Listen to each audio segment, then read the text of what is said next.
The next thing that we're going to do is see these middle marks that we have here.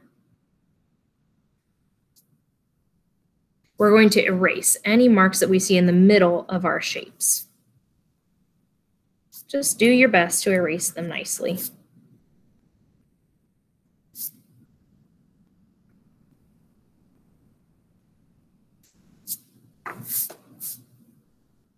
Okay, so now that my shapes are empty, I'm going to use a marker and we're going to color in these shapes.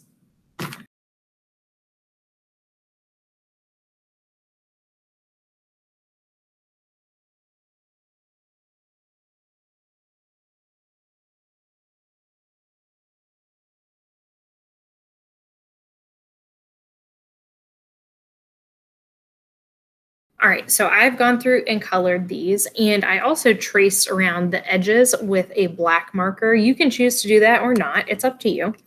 And I forgot that we need to draw one more thing. Does your head sit on your shoulders? No, it does not. You have a neck. So all you need to do for your neck is kind of create just like a little rectangle, and that can serve as your neck. So there's my neck. Now, you are going to cut these out, and this is where your second piece of paper is going to come in handy. As you cut these things out, put them on your paper. Don't glue them down yet, but put them on your paper so that you remember what the thing is. So I would recommend starting to cut your head, okay? So I would do your head, then your neck, then your chest and abdomen, and your hips. Okay, so cut those out and then we'll lay them on the paper where they're supposed to go.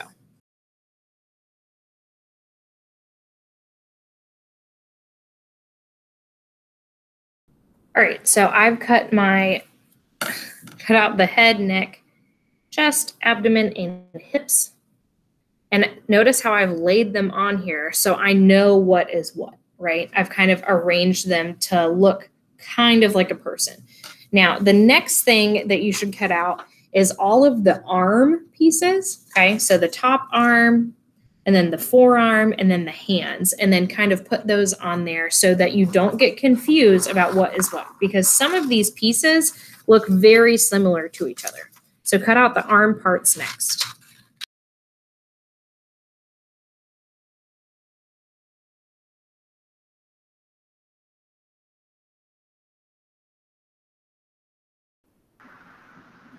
So once I'm done cutting out my arm pieces here, now I'm going to cut out my leg pieces, and I'm going to make sure that they stay organized. I don't want to mix up any of my body parts.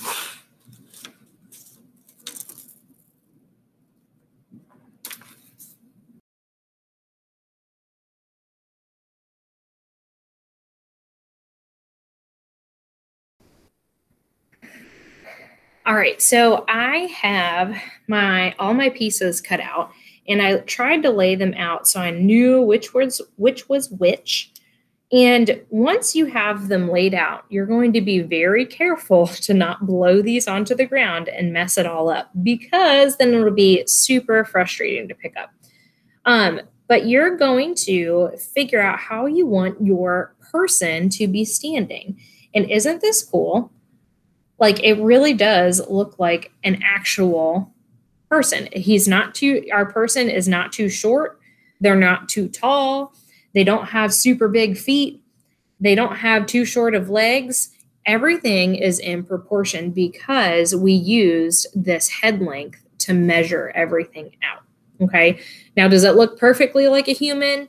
Absolutely not. But it is very, very close. So now you get to figure out how you want your person to be arranged on your paper, and then you can use your glue stick and glue it down. I can't wait to see what you come up with.